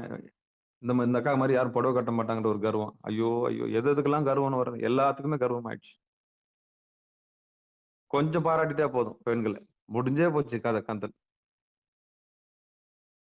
முடிஞ்சே போச்சு. இதுதான் பலகீனமா ஆண்கள் பயன்படுத்திக்குவாங்க. அப்போ இந்த மயக்கத்தெல்லாம் கடந்து நடத்துறதுக்கு இந்த உடம்பு கொடுத்தது இறைவன் தான்ற ஒரு பெரிய பொக்கிஷத்துக்கு வந்து அதுக்கப்புறம் சாதகனா மாறுறது எவ்வளவு பெரிய விஷயம் பாருங்களேன். ஒருத்தன் சாதகனா மாறுறதுக்கு எவ்வளவு பாடம் தேவைப்படுது பாருங்க. அப்போ ஏமத்துல அப்ப இன்னும் கொஞ்சோட விடுங்க. சின்னோண்டு திருநீர் விடுங்க. ரொம்ப பேசலாம். 3 அது பெருசா பட்டெல்லாம் போடாதீங்க. என்னது? பட்டெல்லாம் போடாதீங்க. இது வந்து யாருன்னா ஆரம்ப கட்டம். நல்ல அப்பா அம்மா வந்து பண்ணி வச்சிருவாங்க குழந்தைய. ஏய் நடத்துறது இறைவன் தாண்டி என் செல்லம். நீ தவமா தவறது எத்தனை கோயில்ல இருந்து உன்னை பெத்தன் தெரியுமா? இறைவனுடைய திருவருள் கருணையினால் நீ பெத்த. உன்னை பெத்தெடுத்த நான். பிரதோஷத்துக்கு நான் எத்தனை பிரதோஷம் போயிருப்பேன் தெரியுமா? அவர் போட்ட பிச்சடி நீன்னு சொல்லி அந்த பொண்ணுக்கு புரிய வச்சு திருநீர் போட்டு பூசி அதையும் பணிய வச்சு பாட வச்சு அப்பா அம்மான்ற பெரிய வண்டி சொல்றேன். அந்த வண்டி நல்லா இருந்ததுன்னா பொண்ணு நல்லா இருக்கும். சாமி போட்ட பிச்சடி நீ. ஒரு சிவராத்திரி நான் கண்ணு முழிக்கலாம் நீ என் வயித்துல நின்னு தங்கியிருக்க மாட்டேன். அவளுக்கு புரிய வைக்கணும். அந்த ஜென்மத்துக்கு புரிய வச்சு அது சின்ன வயசுல என்ன பண்ணணும்? சாதகம் தான் மாத்தணும். நாங்க பட்டதெல்லாம் போதும். நீ எதுவும் பண்ண வேண்டாம். ஒரு ஆணியும் புடுங்க வேண்டாம். சாமியை நினை போதும். முதல்ல திருவருளை நினை அப்படி சொல்லிட்டு பதிகத்தையும் திருவடியும் சுட்டி காமிச்சிட்டீங்கன்னா அதுதான் உங்க பொண்ணுக்கு நீங்க செய்யற பெரிய சொத்து. செல்வம். செல்வ நெடுமாடம் சென்று சேனோங்கி செல்வ மதித்தோய செல்வம் உயர்கின்ற செல்வர் வாழ்தலை சிற்றம்பலமேய செல்வன் கடலேத்தும் செல்வம் செல்வமே. பெத்த புள்ளைக்கு எந்த செல்வத்தை காமிச்சு கொடுத்தணும்? இந்த செல்வத்தை காமிச்சு கொடுக்கணும். இதான் செல்வம். நிலையான செல்வம் இது தாண்டி இதை பிடிச்சிக்க சாமி இதான் அப்படின்னு சொல்லிட்டு அவனை சாதகனா உருவாக்குறீங்க. சின்ன சின்ன கதைகள் புராண கதைகள்லாம் சொல்லி அது சின்ன வயசுலயே பெரிய பெரிய பாவம் உலகத்துல அலைய விடக்கூடாது. இது ஆகணும் அது ஆகணும் ஆகணும் வேணான்னு சொல்ல. படிப்பு சாமியை திருவடியை பிடிச்சிக்க. அதுக்கப்புறம் சாமி உனக்கு என்ன கொடுக்குறாரோ அந்த படிப்பு வச்சு உனக்கு கலெக்டர் ஆகுது. அதெல்லாம் ஒண்ணு அது ஆட்டோமேட்டிக்கா. திருவடி தெரியாம அலையிற குழந்தையா இருக்கக்கூடாது. ஆமா. உண்மை என்னன்னு தெரியாத படிக்க வைக்கக்கூடாது. அப்படி அப்பா அம்மா வந்து வாழ்க்கையில 2 அப்பா அம்மாவும் அதாவது அன்னை பிதாவும் முன்னேறி தெய்வம். ஏங்க நம்ம பட்டதே போதும். குழந்தைலாம் அப்படியே அலையக்கூடாது. அவ்வளவுதான். இருக்கிற உண்மையை உணர்த்தி அதுக்கு செல்ஃப் ரியலைசேஷன் கொடுத்து திருவடியை காமிச்சு அதை சாதகையா மாத்தணும். அப்படி வந்தா தான் திருநீர் நல்லா பூசும். உண்மை தூரம் பாட ஆரம்பிக்கும். நாதம் வந்துரும். நாதம் வந்தா விந்து வந்துரும். விந்துன்னா ஒளி. ஒளியும் தன்னால வந்துரும். அந்த குழந்தை தேஜஸான குழந்தையா இருக்கும். ஏன்னா அப்பா அம்மா போட்ட பிச்சை. அன்னையும் பிதாவும் முன்னறி தெய்வம். அது அந்த குடும்பத்துல வந்து பிறந்த பொண்ணு எப்படி இருக்குன்னா உடனே இறைவனை தெரிஞ்சுக்கும். அதுவே தேவாரம் பாட ஆரம்பிக்கும். அது பொருள் சொல்ல ஆரம்பிச்சிடும். சொற்பொழி கூட ஆட்ட ஆரம்பிச்சிடும். ஏன்னா அப்பா அம்மா போட்ட விதை. ஏற்கனவே அப்பா அம்மா அந்த விதையில இருந்தாங்க. அவன் வந்து நூலாகி போய் தான் கல்யாணம் பண்ணி அவங்க புரிஞ்சுக்கிட்டாங்க இல்லையா? அப்படிப்பட்ட அந்த விதை எப்படி இருக்குன்னா இப்படிதான் இருக்கும். அது தனியா போய் அலையாது. அப்போ ஒரு குழந்தை இளம் இளம் வயதிலேயே இறைவனை தெரிஞ்சுக்கிறதுன்னு காரணம்னா அப்பா அம்மா போட்ட பெரிய புண்ணியம். அதை முன்னவங்க செஞ்ச பயன். அப்போ சாதகனா மாறுறதுக்கே இவ்வளோ இருக்குன்னா, ஒரு சாதகன் அந்த ஈயமத்துல நியமத்துல இருக்கிறான். அதாவது ஒரு ஒழுக்கத்தை அப்பா அம்மா மூலியமா கடைபிடிக்கிறது ஒண்ணு இருக்குது. அந்த 5 எழுத்து, ருத்ராட்சம், அப்புறம் திருநீறு. ஆனா இந்த சாதகனுக்கு முதல்ல உள்ள எப்படி ஒரு சாதகம் உள்ள வரான்ற செய்தி இப்ப நான் சொல்லிட்டு வரேன். உலக விஷயங்கள்ல தேடி, உலக பொருள்கள தேடி உள்ள வர ஆன்மாக்களுக்கு குருவருள் காரணமாக நமக்கு ஏதோ மயக்கம் தீருது. மயக்கம் தீருதுன்னா, நிலையில்லாத தேடாம நிலையானது தேடுன்ற அறிவு வருது. அப்படி அப்ப சமயத்துக்கு வருது முதல்ல. சமயதுன்னா என்ன அர்த்தம்? பிரசன்ட்க்கு வருது. பிரசன்ட்ன்னா என்ன? சமயத்துக்கு வருதுன்னா பிரசன்ட்ட உணருது. உண்மை என்னன்னு தெரிஞ்சுக்கிறது. அதான் சமய தீட்சைன்னு சொல்லுவாங்க. அப்போ உள்ள வந்த சாதகனுக்கு படிப்படியா இறைவனுடைய அனுபூதி கிடைக்கணும் இல்லையா? அதுக்கு தான் அந்த ஏமம், நியமம், ஆசனம், பிராணாயாமம், பிரத்யாகாரம், தாரணை. அப்போ உள்ள வர்றதுக்கு இது உள்ள வர்றதுக்கு ஒரு சிவபெருமானுடைய அடியாரா மாறுறதுக்கே இவ்வளோ பாடங்கள் இருக்குது. இதுல வேற பெரிய பெரிய கேட்டகரி பீப்புள்லாம் இருக்கிறான். 60 வயசு மேல பாத்துக்கலாம்பா. என்னப்பா இப்பவே வேற 70 நல்லா யோசிச்சு பாருங்களேன். இது சாத்தியமா? அப்படி யாருன்னா சொன்னா நீங்க பாருங்க. ரிட்டையர்மெண்ட் ஆன பிறகு தான் கோயிலுக்கு போவேன்னா, அதுக்கு முன்னாடி உன்னை நடத்துறது இறைவன் தான்ற அறிவே இல்லாம தானே போயிருக்க. அப்ப இது ரிட்டையர்மெண்ட்டுக்கு முன்னாடி யாரு உனக்கு துணையா இருந்தது? ஆஃப்டர் ரிட்டையர்மெண்ட் உனக்கு யாரு துணை? அதுக்கப்புறம் கோயிலுக்கு போலான்னு எப்படி உன்னை நான் கூசாம சொல்றேன்? உன்னை உயிரோட வச்சிருக்கிறது இறைவன் தானே. அப்ப நீ என்ன நினைக்கணும்னா, பரவாயில்ல இந்த வயசுலயே நீ வந்துட்டியா? நாங்க நொந்து நூலாகி போய் வந்த இடத்த நீ குழந்தை இவ்வளவு சீக்கிரம் கண்டுபிடிச்சிட்டியாப்பா. பாராட்டணும் இல்ல? பாராட்டணும் இல்ல? இந்த ஞானம் ஆச்சரியமா இருக்குதப்பா. நாங்க நொந்து நூல எவ்வளவு ஒரு ரவுண்டு 7 ரவுண்டு எடுத்துக்கினார் சாமி. 67, 63 வயசு 60 வயசுல தான் எங்களுக்கு உண்மைன்னா என்னன்னு தெரிஞ்சது. கோயில்னா என்னன்னு தெரிஞ்சது. திருநீறு, ருத்ராட்சம் என்னன்னு தெரிஞ்சது. பக்தின்னா என்ன, உடவார பண்ணினா என்ன, அப்பதான் கோயில்கள்லாம் ஓடணும். அதுக்கப்புறம் தான் அடிப்படை தெரிஞ்சது. அதுக்கப்புறமா தான் குருநாதர் கிடைச்சாரு. அதுக்கப்புறமா தான் நாங்க சித்தாந்த வகுப்புக்கு போனோம். அதுக்கப்புறமா தான் நாங்க திருமுறை வகுப்புக்கு போனோம். அதுல ஒரு ரவுண்ட் அடிச்சு, அதுல ஒரு 10 வருஷம் கழிச்சு அப்புறம் 77 ஆயிடும், 75 ஆயிடும். அதுக்கப்புறமா தான் திருவடியே தெரியும். சிவஞான போதத்தினுடைய கடைசி எண்டு சொல்லிக் கொடுப்பாங்க. அட பாவி.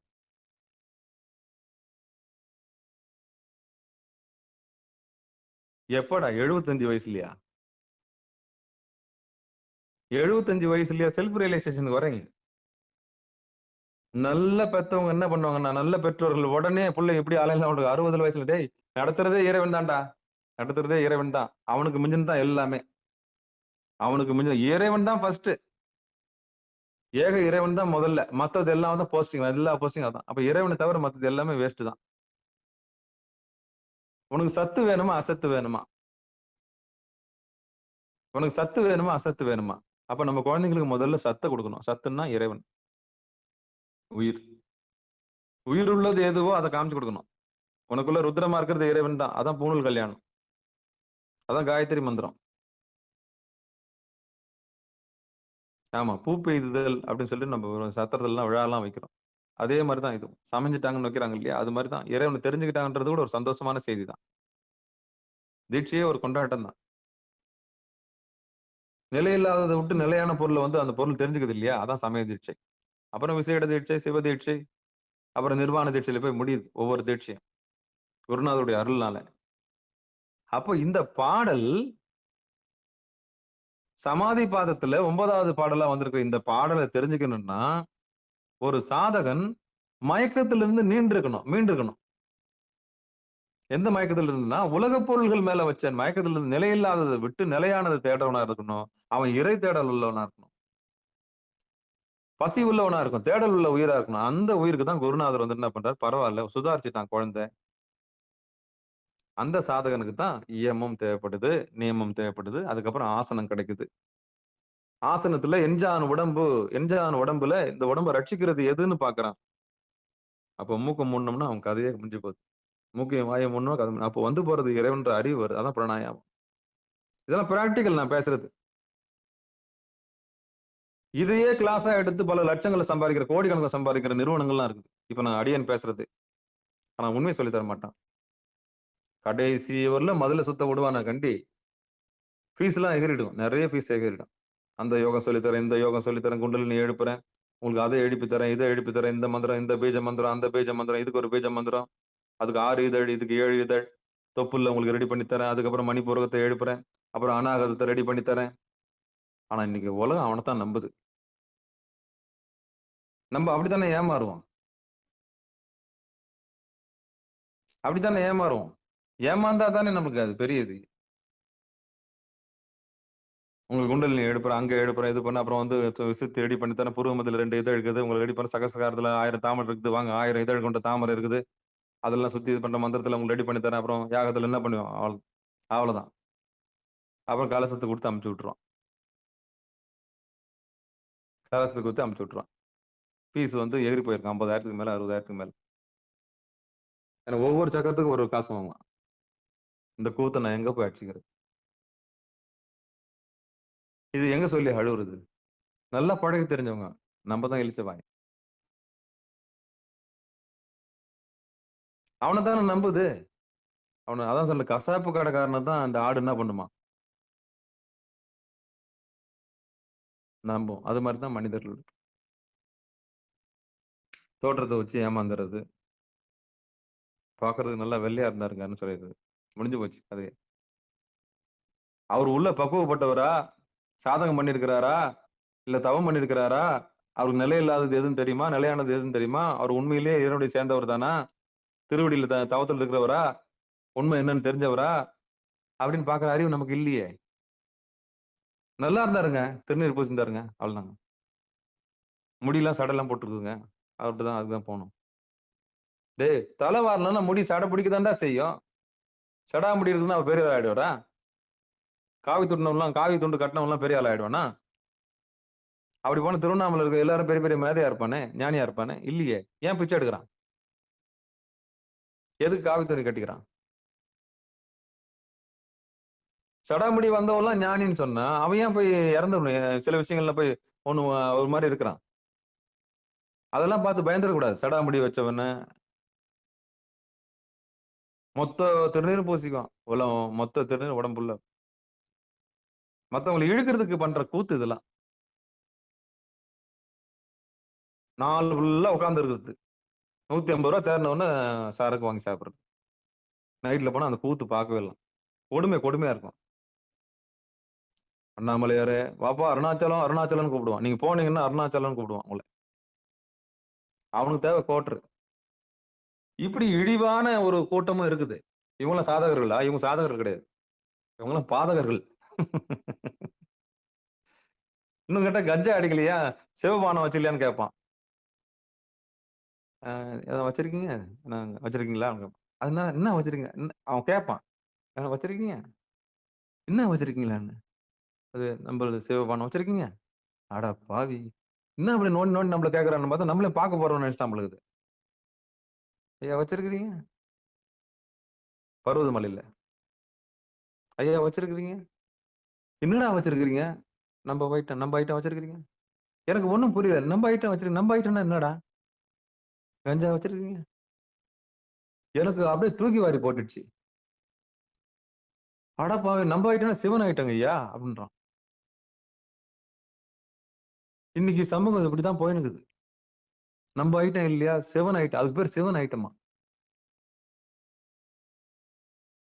அடா பாவிங்களா டேய் என்னடா இந்த கூட்டம் இப்படி ஒண்ணு அலையுது? ஆமா கஞ்சா வந்து சிவன் சொந்தம். ஆனா அப்ப இருந்தாங்க. உண்மத்தர்களாக இருந்தாங்க. எந்த கல்ல உண்டு இருந்தாங்க அவங்க? எந்த போதையில் இருந்தாங்க சிவனடியார்கள் தெரியுமா? முக்கன் என்ற போதையில் இருந்தாங்க. தன்னை மெய் மறந்து இருந்தாங்க. அதத்தான் சொல்றாங்க. மூலத்து மேலது முச்சதுரத்தது. அதான் முக்கோணம். நம்ம வீட்டுல மாடன்னு ஒண்ணு வச்சிருப்போம். நம்ம வீட்டுல விளக்கு ஏத்துறதுக்கு ஒரு மாடம் வச்சிருப்போம். அந்த காலத்துல கீழே பாட்டம் இருக்கும், மேல கூம்பு இருக்கும். மூலத்து மேலது முச்சதுரத்தது. அந்த முக்கோணம் தான் நம்முடைய பூர்வ மத்தியம். வலது கண்ணு இடது கண்ணு அந்த பாட்டம். இது ரெண்டும் கூம்பா போய் நிக்கிற இடம் வந்து முக்கோணம். அங்கதான் நாற்கோண சதுரத்துல இறைவன் காட்சி தரார். கால திசையில் கலக்கின்ற சந்தினில், அதான் இறைவனுடைய திசை. அந்த திசையை உத்து பார்க்கும்போது, மேலை பிறையினில் நெற்றிக்கு நேர் நின்ற கோலத்தின் கோலங்கள் வெவ்வேறு கொண்டதே. அப்படி யார் அந்த இடத்துல பணிஞ்சு அந்த முக்கோணத்தை உத்து பாக்குறாங்களோ, அது உள்ள விதவிதமான காட்சி தெரியுமா. முதல்ல மின்னல் மாதிரி வந்து வெட்டும். சில பேர் நம்ம நிகழ்ச்சியில வர்றவங்களே சொல்றாங்க, ஐயா உள்ளுக்கட்டு தூக்குற சாமியை பார்த்தேன், ஒரு மின்னல் மாதிரி வந்து போகுது, ஒரு ஜோதி ஒண்ணு எரியுது, ஆடாம அசையாம நின்றுங்க ஐயா, 3 விளக்கு தெரியுங்க ஐயா அது உள்ள, அப்படின்ற ஆளுலாம் இருக்கிறாங்க. இந்த சாதகர்களுக்கு பல விஷயங்கள் தெரியும் புருவத்தை பார்க்கும்போது.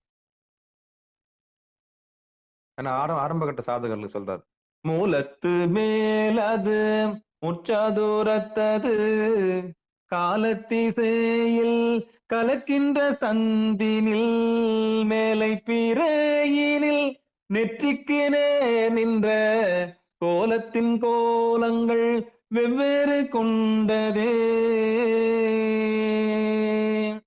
அப்போ ஒரு சாதகன் ஆவறது எப்படின்னு சொன்னேன். அந்த சாதகனான பிறகு அவனுக்கு படிநிலை நியமம் கடந்து ஆசனம் வர்றதுன்னு சொன்னேன். ஆசனத்துல மூச்சு தான் ரட்சிக்குது, அந்த மூச்சு தான் கடவுள்னு உணர்ந்துட்டான். அதுக்கப்புறம் பிராணாயாமம் தெரிஞ்சுக்கிட்டான். பிராணாயாமம் தெரிஞ்சுக்கின பிறகு பிராணாயாமத்தை பயிற்சி செய்யறது பிரத்யாகாரம்னு சொன்னேன். பிரத்யாகாரம் பயிற்சி செய்யும் போது உங்களுக்கு ஒரு உண்மை தெரியும். அதான் தாரணை. எங்க ஒழுகி நிக்கணும்ன்ற புருவ மத்தியம் உங்களுக்கு தெரிய ஆரம்பிக்கும். அதான் தாரணை. அதுக்கப்புறம் தாரணைக்கு அப்புறம் நமக்கு ஒரு விஷயம் கிடையாது. என்னது? இயமம், நியமம், ஆசனம், பிராணாயாமம், பிரத்யாகாரம், தாரணை, தியானம். தியானம் பண்ணக்கூடிய இடம் புருவ மத்தியம் விஷயம் தெரிஞ்சு போச்சு சாதகனுக்கு.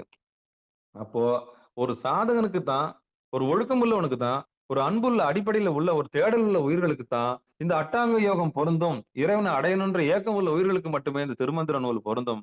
மத்தவங்களுக்கு இந்த நூல் பொருந்தாது. மத்தவங்களுக்கு இந்த நூல் பொருந்தாது. தேடல் உள்ள உயிர்களுக்கு இந்த நூல் பொருந்தும். உலகியல் தேடல் உள்ள மனிதர்களுக்கு இந்த நூல் பொருந்தாது. திருமூலனை, திருமூலட்டானனை, படைத்தவனை, படைத்து காத்து அழித்து மறைத்து அருளக்கூடிய அந்த இறைவனை தேடுகிற உயிர்களுக்கு இந்த நூல் பொக்கிஷம். இந்த நூல் ஒரு வழிகாட்டி. திருமூலர் ஒரு பெரிய பொக்கிஷம். அவரே குருநாதர். நந்தி அருளாலே நமக்கெல்லாம் அந்த உபதேசம் அவர் கொடுக்கிறார். அப்போ ஒரு வருஷத்துக்கு ஒரு முறை எழுதியிருக்கிறாருன்னா, புறப்பொருளை தேடுறவனுக்காக இந்த இதெல்லாம் எழுதல. ஆனா திருமந்திரத்தில் இருக்கிற சில பாடல்கள் எடுத்து இந்த சக்தி உபாசகர்கள் என்ன பண்ணுவாங்க தெரியுமா? சொன்ன வேடிக்கை சிரிப்பீங்க நீங்களாம். இறைவனை தேடாத ஆசாமிகளா இருக்காங்களே, ஓம் ரீம் காளி அப்படின்னு சொல்லிட்டு மந்திரம் பண்றோம். இதுல நிறைய நவாக்கரி தந்திரங்கள்லாம் அதுல சொல்லியிருக்கு. திருமந்திரத்துல ரகசியங்கள்லாம் இருக்கும். நல்லா சொல்றேன். இதுல இருக்கிற தந்திரங்களையும் ரகசியங்களையும் இறை அடியார்கள் தவிர மத்தவங்க யாருன்னா பயன்படுத்தினாங்க அது பலிக்காது. அவ்வளவுதான். திருமந்திர நூல்ல இருக்கிற ரகசியங்களை ஒருத்தனை பயன்படுத்தி வெற்றி பெறணும் அப்படின்னா, அவன் முதல்ல சாதகனா இருக்கணும். தேடல் உள்ள அவன் பசி உள்ளவனா இருக்கணும். இறை தேடல், இறைவனுடைய திருவடியை அடையணும்னு ஆர்வம் உள்ளவனுக்கு மட்டும்தான் இந்த திருமந்திரத்தில் இருக்கக்கூடிய எல்லா ரகசியங்களும் வெளிப்படும். ஆனா ஒரு உண்மையை சொல்றேன், மாற்று சமயத்துக்கு எல்லாருமே திருமந்திரம் படிக்கிறாங்க. ஆமா, இதுல இருக்கிற வைத்தியத்தை, இதுல இருக்கிற ரகசியங்களை எல்லாமே இங்கிருந்து திருடப்பட்டது. அவ்வளவு வெட்ட வெளியே இருக்குது இந்த திருமந்திரம். ஆனா நம்மளுக்கு தெரியல என்னுடைய மர்மம் என்ன. ஆமா, மாற்று சமயத்துக்காரங்க எல்லாருமே இதுல இருந்து உண்மையை திருடி திருடி திருடி திருடி திருடி எடுத்துன்னு போய் அவங்க பிராக்டிஸ் பண்றாங்க.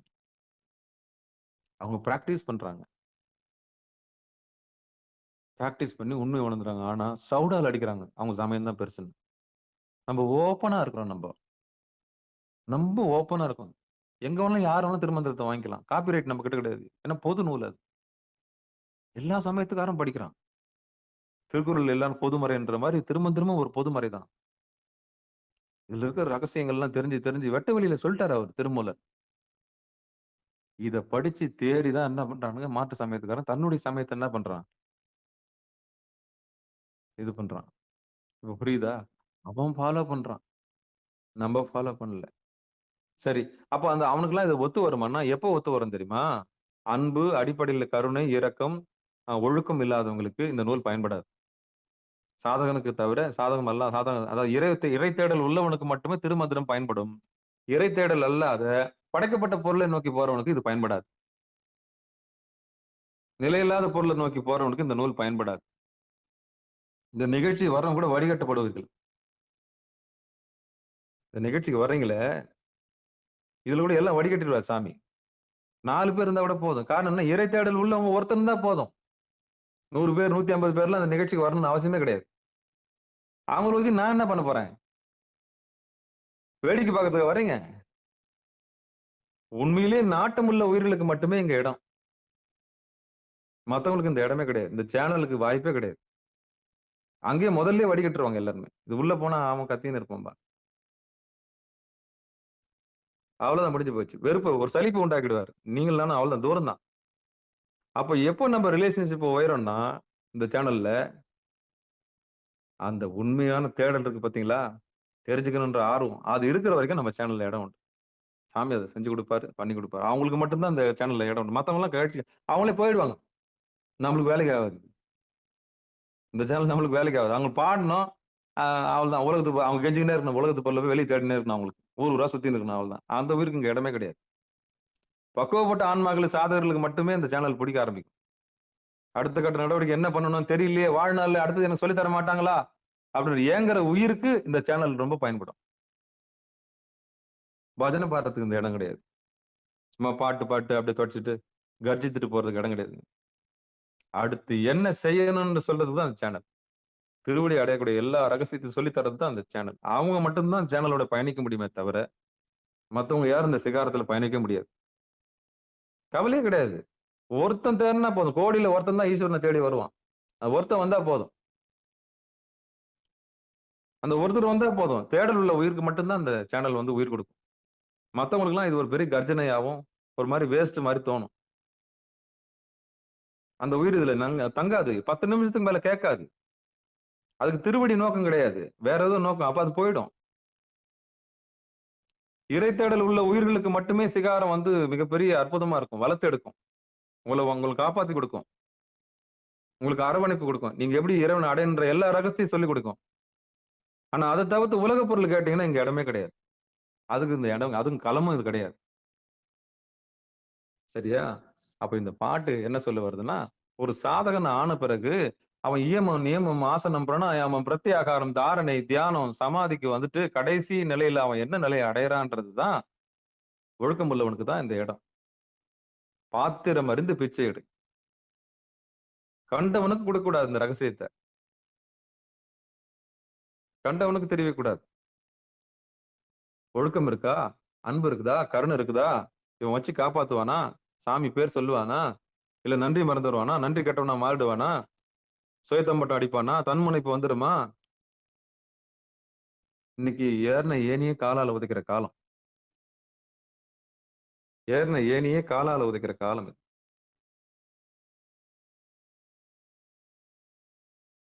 ஆமா. குருநாதருக்கே பாடம் எடுக்கிற காலம். அவரையே வந்து உண்டில் நாக்குற காலம். யார் குரு? கு என்ற இருளை நீக்கக்கூடியவன், ரு என்ற ஒளியை கொடுத்து அறியாமை நீக்கக்கூடியவன் குரு. நம்மள கடைசி வரலாம் கீழே செருப்பு மாதிரி வச்சிருக்கவன் அவன் குரு ஆக முடியாது. அவன் துரோகி, பச்சை துரோகி. அவன் கடைசி வரலாம் பாட்டு பாட விட்டு ஏமாத்திட்டு போயிடலான்னு பார்த்தான்.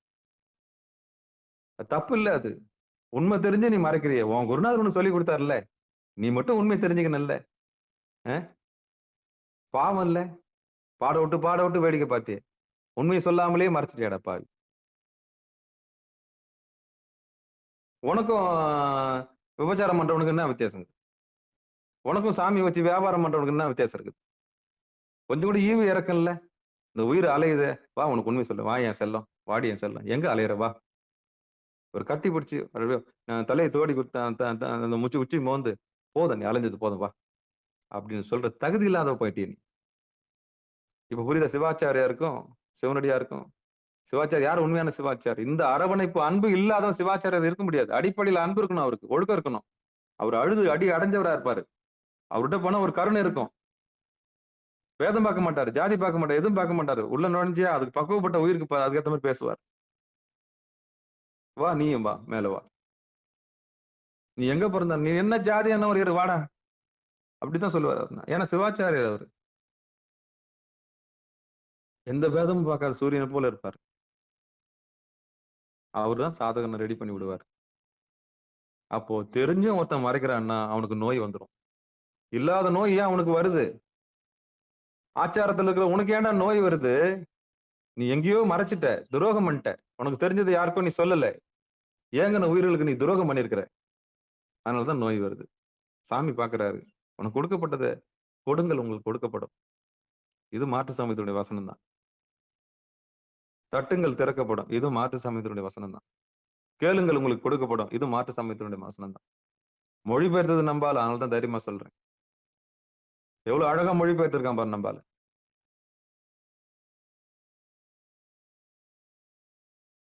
விசுவாசம் நம்ம சொல்லு, அது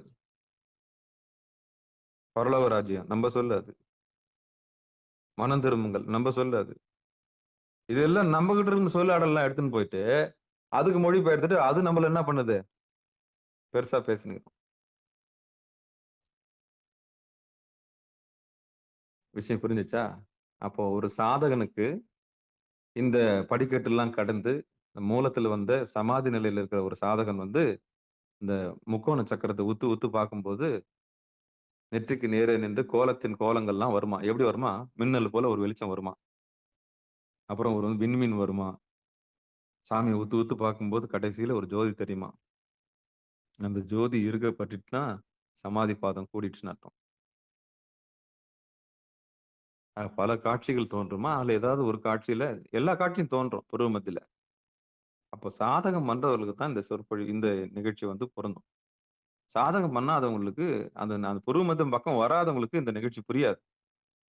அவங்க வந்தும் வேஸ்ட், தேவையே இல்லை, இங்க பயணிக்கவே முடியாது. அப்ப யார் உட்காந்து புருவ மத்தியில உத்து நோக்கி ஒரு 10 நிமிஷம் 20 நிமிஷம் கூட்டி அப்படியே ஆடாம அசையாம நிறுத்தி அது உள்ள தோன்றக்கூடிய விண்மீன்கள், விளக்கு, பேரொளி, சத்தம் கேட்கும். கைலாய வாத்தி கேட்கறதுல அது மாதிரி நீங்க தவம் பண்ணும்போது ஒரு சத்தம் கேட்கும். சத்தம் இல்லாத சத்தம் அதுக்கு பேரு. இந்த எக்காலம் எல்லாம் இருக்குதுல்ல, இதெல்லாம் வந்து நீங்க தவம் பண்ணும்போது கேட்கலாம்.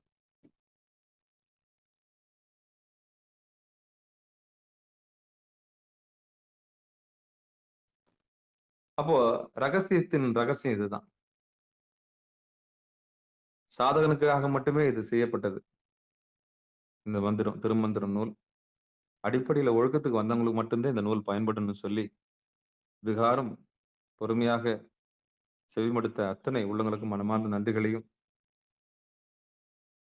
மனமொழி மெய்களாலே வணங்கி நிகழ்ச்சியை இதை நிறைவு செய்வோம். வாழ்த்து. மண்ணில் நல்ல வண்ணம் வாழலாம் வைகளும் எண்ணின் நல்ல கதிக்கு யாதும் ஓர் குறைவில்லை கண்ணின் நல்ல தரும் கழுமல வளநகர் பெண்ணின் நல்லாளோடு பெருந்தகை இருந்தது தனம் தரும் கல்வி தரும் ஒரு நாளும் தளவரியா மனம் தரும் தெய்வ வடிவம் தரும் நெஞ்சில் வஞ்சமில்லா இனம் தரும் நல்லெண்ண எல்லாம் தரும் அன்பர் என்பவருக்கு கணம் தரும் பூங்குழலால் அபிராமி கடைக்கண்களே.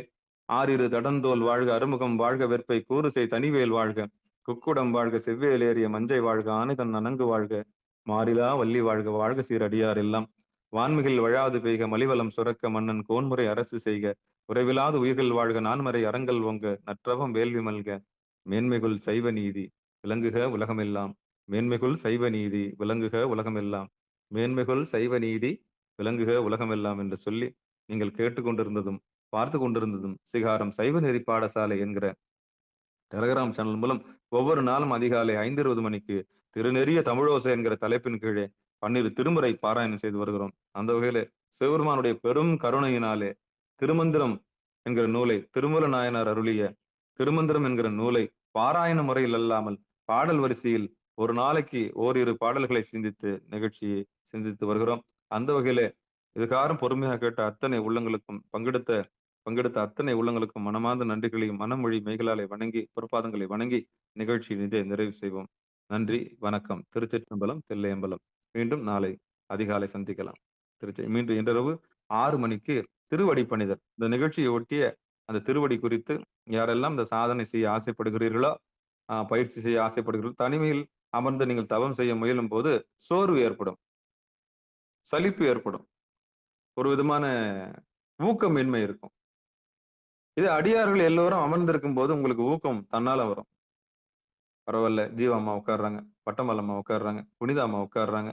முத்தையா உட்காரும்போது நம்மளும் உட்கார்றதுக்கு என்ன? அப்ப இத்தன பேர் வந்திருக்காங்க. நம்ம உட்காரலாம். சிதம்பரத்திலிருந்து மணி ஒலிக்கும். அப்படி உட்காரும்போது ஒரு கூட்டு ஜெபம் மாரி ஆயிடும். கூட்டா முதல்ல கூட்டத்துல உட்காருங்க. ஏன்னா, உட்கார்றதுக்கு சாதகம் பண்றதுக்கு ஒரு ஒரு ஒரு துணை. அது ஒரு ஒரு விதமான சப்போர்ட். அதுக்கப்புறம் நீங்க மெச்சூரிட்டி அடைஞ்சிட்டீங்கன்னா, நீங்க எங்க வேணாலும் உட்காந்துக்கலாம். எப்ப வேணாலும் உட்காந்துக்கலாம். எங்க வேணாலும் தேவாரத்த கேட்டுட்டே உட்காந்துக்கலாம். வழி பாடு. வழி தெரியாம பாடாத. வழி பாடு. உருவமத்தின்றது வழி. அது வழி தெரிஞ்சுச்சுல்ல, அந்த இடத்துல பாடு. அதான் வழிபாடு. கண்ட இடத்துல பார்த்து பாடாத. ஒரு பிரயோஜனமும் கிடையாது. சக்தி தான் விரயமாகும். எதையோ உத்து உத்து பார்த்துன்னு பாடாத. ஆடாம, அசையாம மனப்பாடம் பண்ணியா? சிவபுராணம் மனப்பாடம் பண்ணிட்டியா? அந்த மாட விளக்கு. இப்ப சொன்னேன்ல முக்கோணத்து, முச்சதுரத்தது, மூலத்து மேலது முச்சதுரத்தது, காலத்திசையில கலக்கின்ற சந்து. அந்த சந்த உத்து நோக்கி பாரு. அங்க பார்த்து பாடு. அங்க பார்த்து பாடு. ஆடாம அசையாம நின்னு பாடு. அதான் வழிபாடு. அதான் வழிபாடு. இந்த மாரி பல உண்மைகள, ரகசியங்கள எடுத்து சொல்றதுக்கு ஆள் இல்லாம, இங்க ஊழியக்காரர்கள் யாருமே இல்ல. உண்மையான அந்த சொல்லக்கூடிய ஆள்கள் இல்லாதனால தான், இந்த மதம் சீரழிஞ்சு போயி, வழி தெரியாம திக்கத்து போய் நிக்குது. ஆனா பெரிய மதம்னு இதுக்கு பேரு. இந்து மதம்னு பேரு. சொல்றதுக்கு ஆள் இல்ல. வழிகாட்டுறதுக்கு ஆள் இல்ல. அன்பு இல்ல. கருணை இல்ல. நம்ம எல்லாம் வியாபாரமா போயிடுச்சு. எத தொட்டாலும் பணம். எத தொட்டாலும் பணம். எத தொட்டாலும் விரக்தி, வேதனை. அதனால இந்த கலியுகத்துல இந்த நிகழ்ச்சிக்கு வந்துள்ள இவ்வளோ தூரம் பொறுமையா கேட்ட நீங்க எல்லாம் அன்பு மயமா மாறணும். எல்லாருக்கும் நீங்க ஒரு கலங்கரை விளக்கமா இருக்கணுன்றதுக்காக தான் அடியேன் வந்து கர்ஜிக்கிறேன். இங்க கீழ மேலன்னு யாருமே கிடையாது. நான் பேசுறதெல்லாம் நான் பெரிய ஆளும் கிடையாது. நான் ஒரு கருவி தான். நான் ஒரு கருவி தான். நீங்களும் நாளைக்கு ஒரு இடத்துல பேசும்போது, சாமி தான் பேசுறாருன்னு நீங்க இறைவன்ட்ட ஒப்பு குடுத்துட்டு பேசணும். அதான் விசுவாசம். நாளைக்கு 4 பேருக்கு நீங்க வெளிச்சமா இருக்கணும்னு சொல்றதுக்காக தான் இவ்வளவும் பேசுறோம். ஒரு உண்மை தெரிஞ்சவன் தான் இன்னொரு உண்மை தெரியாதவங்களுக்கு உண்மைய விளக்க முடியும். ஒரு குருடன் இன்னொரு குருடனுக்கு வழிகாட்ட முடியாது. எவன் சத்தியத்த அறிந்தானோ, அவன் தான் சத்தியத்த போதிக்க முடியும். அதனால, ஆ நான் உண்மையான சாதகர்களா நீங்க எல்லாம் மாறணும். புருவ மத்தியில நீங்க தியானத்திலிருந்து திருவருள் கருணையை பெற்ற பிறகு, அடியாருடைய மயக்கத்த தீர்த்து, இந்த உலக உயிர்கள் படுகிற வேதனைகள் எல்லாத்தையும் இந்த சிகாரத்துக்கு வந்த அத்தனை மாணவர்களும் மிகப்பெரிய ஒரு பெரிய கலங்கரை விளக்கம் குருநாதரா ஆலமரமா ஆள் போல் தடைத்து அரசு போல் நிக்கணும் நீங்கன்னு சொல்லி நிகழ்ச்சியை நிறைவு செய்வோம். நற்றுணையாவது நமச்சிவாயவே. நன்றிங்க. அனைவருக்கும் வணக்கம். திருச்சிற்றம்பலம், தில்லையம்பலம்.